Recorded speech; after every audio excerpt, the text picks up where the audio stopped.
चलिए, विशुद्ध वर्षा योग 2025 के अंतर्गत मुनि श्री 108 अरिजीत सागर जी महाराज का सानिध्य हम सभी को दीमापुर में मिल रहा है। आज के संध्याकालीन इस बेला में दीप पूजन करने के लिए सर्वप्रथम आचार्य विशुद्ध विराग सागर जी महाराज के समक्ष दीप पूजन करने के लिए हमारे उपस्थित पुरुष वर्ग यहाँ पर जो भी हैं आप सभी यहाँ पर आ जाएंगे और हमारे अशोक नगर से पधारे हुए भैया श्री आप भी यहाँ पर आकर के विराग सागर जी के महाराज के समक्ष दीप पूजन करेंगे और समस्त माताएं आचार्य विशुद्ध सागर जी महाराज के चित्र के समक्ष जाकर के दीप पूजन करेंगी और बाहर से पधारी हुई जो भी अतिथिगण हैं वे भी आचार्य विशुद्ध सागर जी महाराज के समक्ष जाकर के दीप पूजन करेंगे। रुचिर दीप्तिकरं शुभदीपकं सकल लोक सुखाकरं उज्ज्वलं मंगलकं मुदा ओम ह्रीं अज्ञानतिमिरहरं दीपकं प्रज्वलयामि स्थाप्याम्। आज के संध्याकालीन इस बेला में शास्त्र प्रवचन करने के पहले सुमधुर आवाज में मंगलाचरण करने के लिए मैं निमंत्रण दूंगा श्रीमती राखी जैन यहाँ पर आए और आज का मंगलाचरण करके धर्म सभा को प्रारंभ करें। परम पूज्य पट्टाचार्य श्री 108 श्री विशुद्ध सागर महाराज की जय हो। मुनि श्री 108 अरिजीत सागर महाराज की जय हो। मुनि संघ की जय।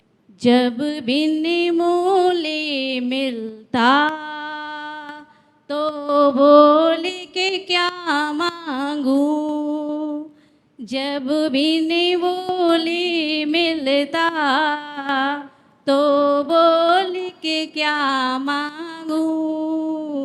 मेरी दुनिया तुम ही हो, दुनिया से क्या मांगू, जब बिन बोले मिलता तो बोल के क्या मांगू।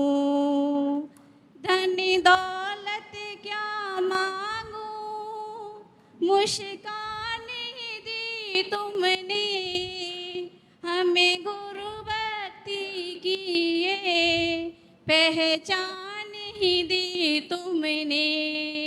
किस्मत को बनाते हो, किस्मत से क्या मांगू, जब बिन बोले मिलता तो बोल के क्या मांगू। कोई हमसे पूछे जरा जन्नत कैसी होगी, कोई पूछे हमसे जरा जन्नत कैसी होगी। दावे से कहती हूँ तेरे दर जैसी होगी। जीते जी स्वर्ग मिला, मरने पर क्या मांगू, जीते जी स्वर्ग मिला, मरने पर क्या मांगू, जब बिन बोले मिलता तो बोल के क्या मांगू। मेरी दुनिया तुमसे ही, दुनिया से क्या मांगू, जब बिन बोले मिलता तो बोल के क्या मांगू। चलिए आइए आप गुरुदेव से निवेदन करते हैं। हे गुरुदेव, सकल दिगंबर जैन समाज दीमापुर की ओर से एवं उपस्थित सभी श्रोताओं की ओर से आपसे निवेदन करते हैं कि हे गुरुदेव, आप अपने मुखारबिंद से अमृतमयी वाणी का रसपान कराकर हम सभी लोगों के लिए कृतार्थ कीजिए। नमस्कार। नमोस्तु महाराज जी, नमोस्तु महाराज जी, नमोस्तु महाराज जी। ओम नमः सिद्धेभ्यः।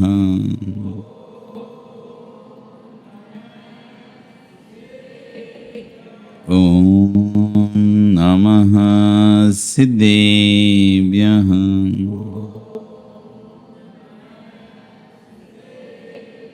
ओम नमः सिद्धेभ्यः।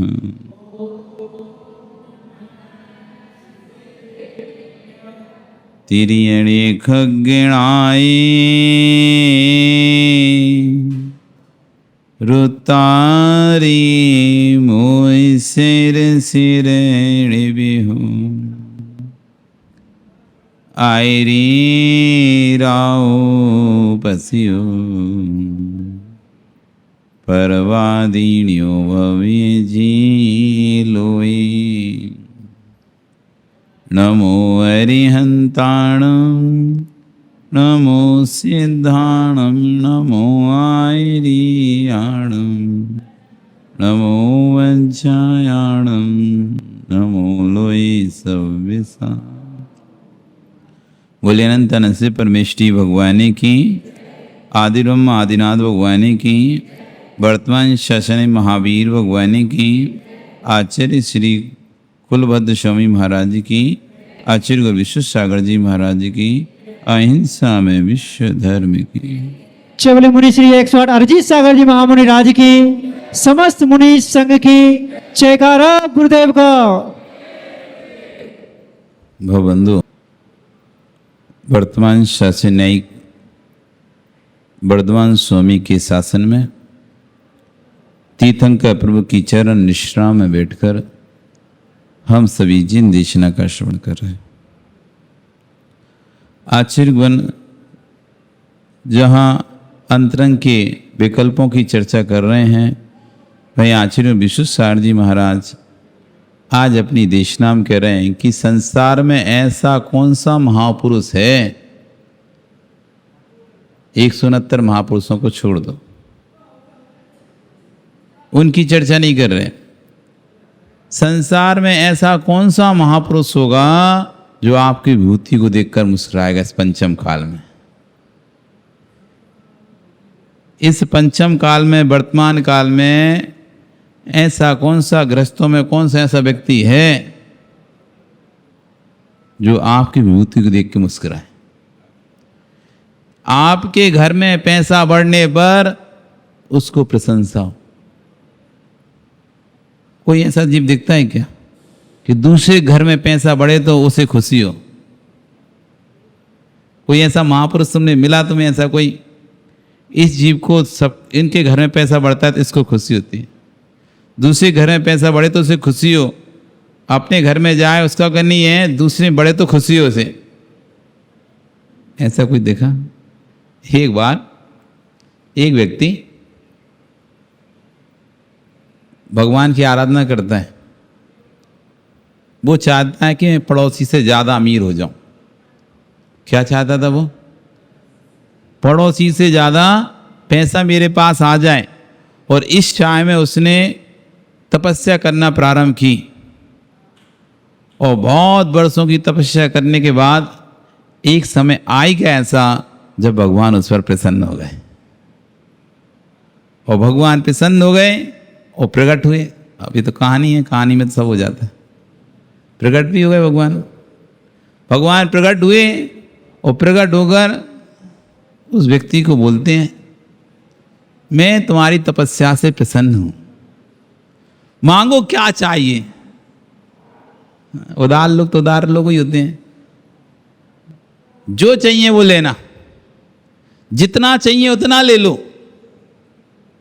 सीमा नहीं है कि एक मांगना वरदान, दो मांगना, तीन मांगना। जितने वरदान मांगना उतने वरदान मांग लो तुम। जितनी संपत्ति मांगना उतनी संपत्ति मांग लो। जितना मकान, दुकान, धन, दौलत, ऐसो आराम, जो भी चाहिए सब मैं तुमसे इतना प्रसन्न हुआ, इतना प्रसन्न हुआ, तुम जो मांगोगे वो मैं दे दूंगा। वो बड़ा खुश। चलो, इतने दिन की मेहनत सफल हुई। जैसे ही वो कुछ बोलने वाला था, तभी भगवान ने कहा रुको, पहले सुन तो लो पूरी बात, सुन तो लो पहले पूरी बात। कि क्या आपने तो बोली ना, अब जो मांगना है मांगो, अब क्या आप कह रहे हो, अब तो मैं कुछ ही मांग सकता हूं। नहीं, सुन तो लो पहले पूरी बात। कि क्या? जो तुम भी मांगोगे वो तुम्हारे पड़ोसी को दुगना मिलेगा। अब मांगो। अब बेचारे ने तपस्या क्यों की थी?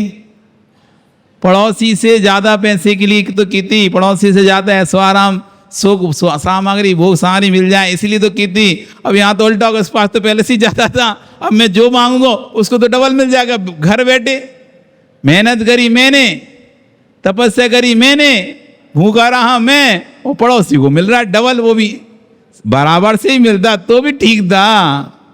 थोड़ा कम मिलना चाहिए तो उसको, तो मेहनत मैंने करी है तो मुझे ज़्यादा, और अब देना भी था तो उसे थोड़ा सा। पहले तो देने की जरूरत ही नहीं है पड़ोसी को, पहले तो पड़ोसी देने की जरूरत ही नहीं है, क्यों देना उसे, मैंने मेहनत की है मुझे दो। फिर ये देना चाह रहे थे तो ऐसा बोल देते आधा मिलेगा तुमसे, तो फिर भी मेरे पास तो ज़्यादा ही रहता है ना। अब शर्त क्या लग गई, तो जो तुम मांगोगे, तुमने यदि एक गाड़ी मांगी तो पड़ोसी को 2 गाड़ी मिलेंगी। तुमने यदि एक 10 मंजिला मकान मांगा तो पड़ोसी के पास 2 10 मंजिला मकान। अब बड़ा टेंशन में आ गया, अब क्या करूं। अब उसे जो चाहिए था, पर चिंता वो सब उसे मिल जाता, लेकिन चिंता इस बात की थी कि पड़ोसी को डबल मिलेगा। आप होते संपत क्या करते हो ऐसे, या तो कैंसिल भैया हमें मांगने नहीं है, कैंसिल कर देते भैया हमें मांगने नहीं है, देना है तो हमें दो बस। असु कैसे तो बोलते हैं, क्या बोलते हैं,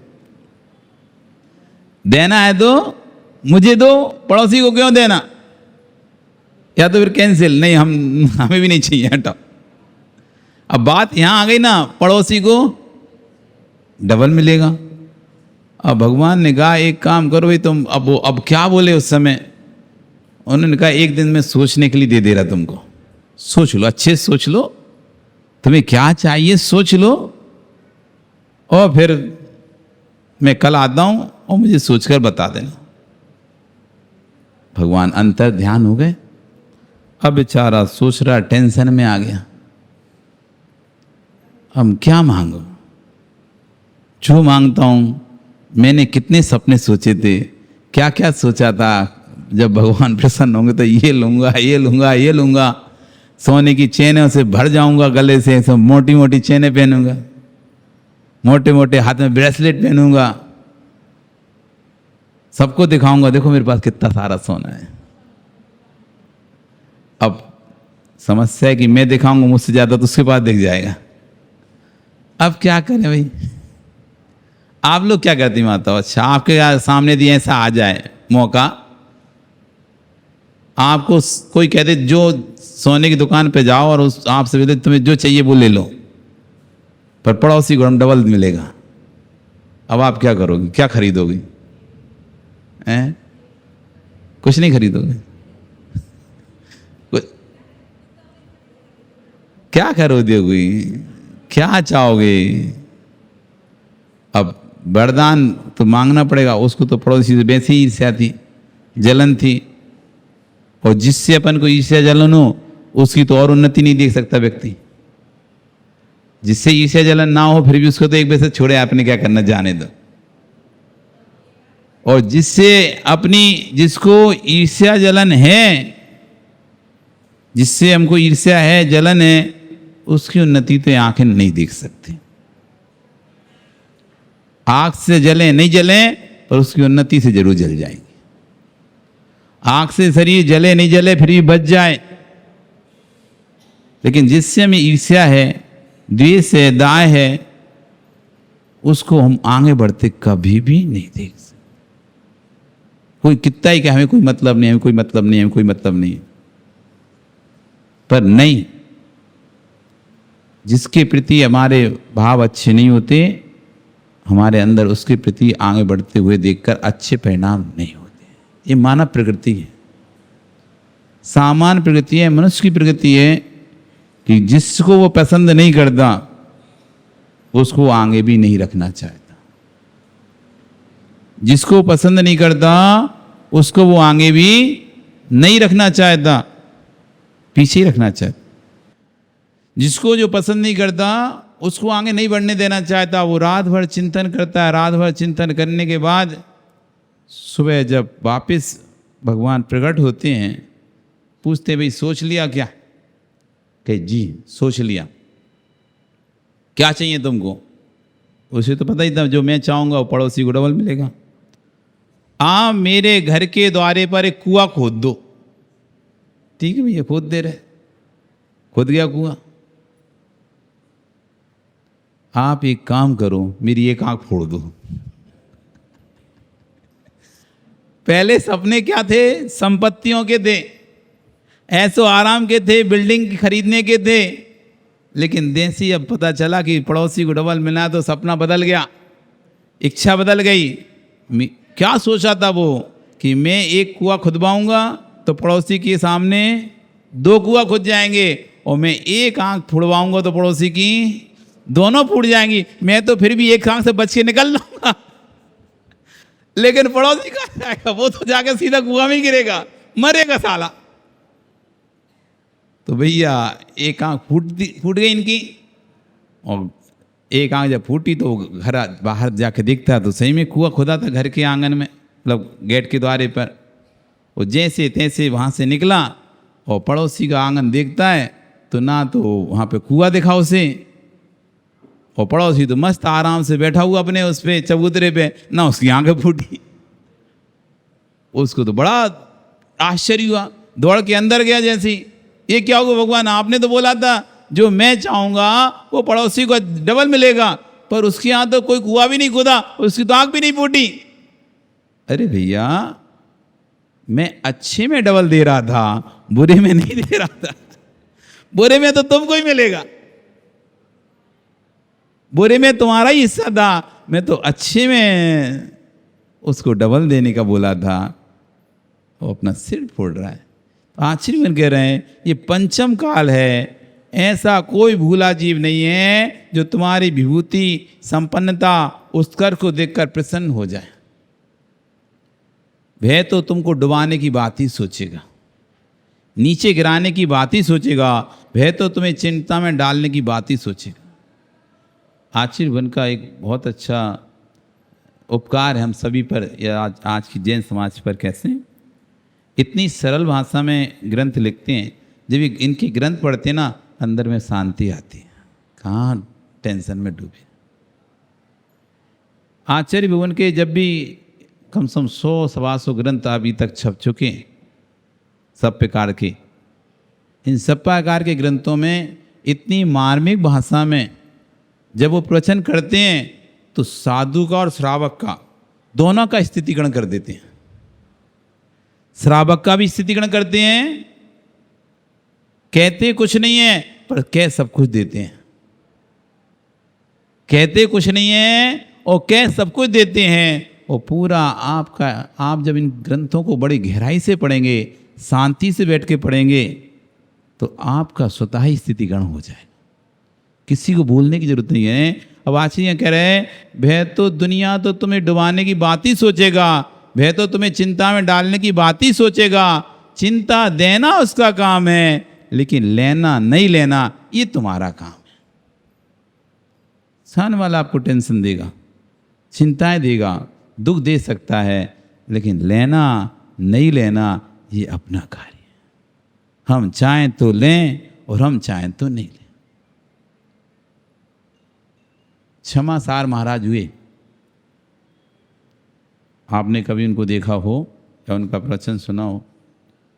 जब प्रवचन करते थे ना, हमारे नगर में उनका चतुर्मास हुआ एक बार, पूरा आधा घंटा फिक्स प्रवचन करते थे, ना आगे ना पीछे, बिल्कुल घड़ी से मिला के टकाटक आधा घंटा 30 मिनट का प्रवचन होता था उनका। और जब प्रवचन करते थे तो सभा एकदम साइलेंट होती, कुछ नहीं, पिंड ऑफ साइलेंट रहता था उनके प्रवचन में भी।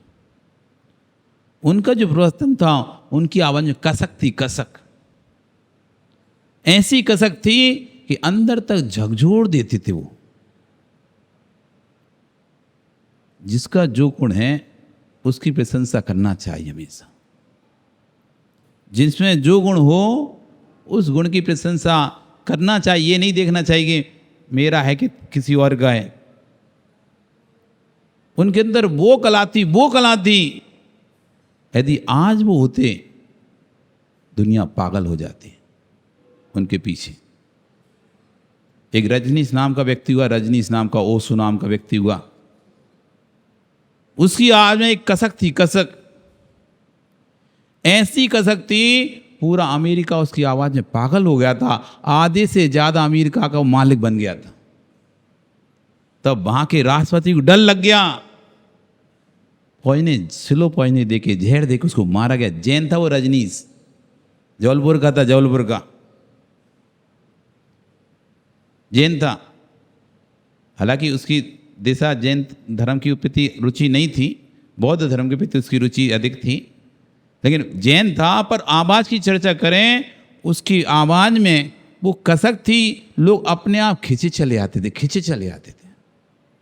अब सोचो, लोग अपना घर, परिवार, व्यापार सब उसको दे देकर, जमीनें दे देते थे आश्रम के लिए उसकी। आधे ज़्यादा अमेरिका उसके नाम हो गया था, इतना था उसके अंदर। तो कुछ जीवों के पास ऐसी शैली होती है, ऐसी भाषा होती है, गॉड गिफ्टेड होती है कि वो दूसरों को ऐसे प्रभावित कर लेते हैं। आची उनके पास ऐसी शैली है विश्वसार महाराज जी के पास।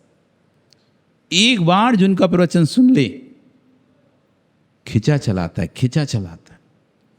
एक बार जो उनसे मिल ले, उनके पास बैठ जाए, उनकी सन्निधि में बैठ जाए, उठने का मन नहीं करता है, मन नहीं करता। उनकी मुस्कान, उनका चेहरा, उनका शांतपना, उनका भोलापना, उनका ज्ञान, उनकी चर्या, सब कुछ लोगों को लुभाती है। आज वे ऐसे सर्वमान आचार्य हैं मध्य भारत में, उनके नाम का डंका बजता है। वो अपने प्रवचनों में इस तरह से प्रवचन करते हैं, क्या कह रहे हैं? जो है सो है, इस सूत्र को जीवन में अपना लो। जीवन में आनंद में जीवन जीना चाहते हो तो आपत्तियां सामने आकर खड़ी हो जाएं तो मुस्कुराना, तब आपत्तियां भी आपत्ति पड़ जाएंगी कि चलो इसके द्वार से चलो, ये तो हमें देखकर दुख ही नहीं हो रहा, ये तो हमें देखकर और मुस्कुरा रहा है, इसको क्या दुखी करना है। अपन तो ऐसा ही करते हैं। आचार्य कह रहे हैं मैं तो ऐसा ही करता हूँ।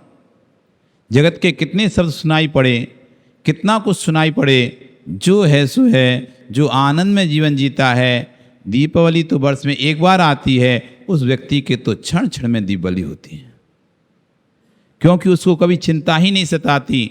निरोग होना चाहते हो, स्वस्थ होना चाहते हो, आज से चिंता करना छोड़ दो। अरे भाई, जन्म जरा मरण तीनों रोग तो ठीक हो नहीं रहे, और कहाँ के रोग जबरदस्ती लगा के रखे। इन रोगों को ठीक करने की को सोचो। ये सामान्य रोग तो छोड़ो, इन रोगों की क्या ही चिंता करना है।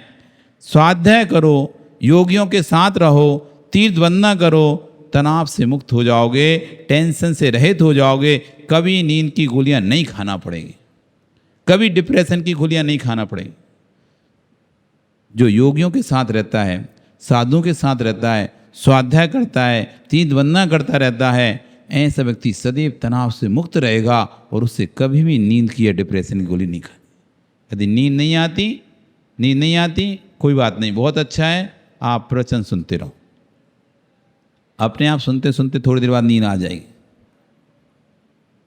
नींद नहीं आती, माला फिरती रहो, माला फिरते तो थोड़े समय बाद अपने आप नींद आ जाएगी। नींद नहीं आती कोई बात नहीं, आंख बंद करके नहीं बैठे रहो, थोड़ी देर अपने आप नींद आ जाएगी। जैसे ही तनाव से रहित होगा ये मस्तिष्क, जब तक मस्तिष्क चलता रहता है, मशीन चलती है तो ठंडी कभी नहीं होगी, जब मशीन बंद होती है तब ठंडी होती है। तो जैसे ही दिमाग चलना बंद हो जाता है, नींद आना स्वतः ही प्रारंभ हो जाती है। आश्चर्य, गोली खानी चाहिए। जो नींद की गोली खाते हैं वे तो आधे पागल हो जाते हैं, कुछ दिन बाद पूरे ही पागल हो जाएंगे। जिनको पागल होना है वे आज से जिनको पागल नहीं होना है वे आज से नींद की गोली खाना बंद कर देना। तुमको नींद नहीं आए तो स्वाध्याय प्रारंभ करना प्रारंभ कर देना, अपने आप नींद आना प्रारंभ हो जाएगी। वस्तु बंध का कारण नहीं है, ये सत्य है। वस्तु बंध का कारण होने से वस्तु का त्याग करना अनिवार्य है। ये सूत्र पहले से समझ लेना, अच्छे समझ लेना कि वस्तु में जो राग है वो बंध का कारण है, पर राग का कारण वस्तु है, इसलिए हम वस्तु को त्याग करते हैं। वस्तु बंध का कारण नहीं है। वस्तु के प्रति जो राग है, मूर्छा है, वो बंध का कारण है, लेकिन मूर्छा का कारण वस्तु है। इसलिए हम वस्तु का त्याग को कहते हैं, वस्तु त्याग करो, नहीं तो बंध का कारण है वस्तु। कारण में कारण का कारण होने से उसको कारण कह दिया जाता है। ये हमको समझना पड़ेगा। आपका समय हो गया, कल फिर आओगे, पर या नहीं तो फिर चर्चा करेंगे। बोलिए भगवान महावीर स्वामी की।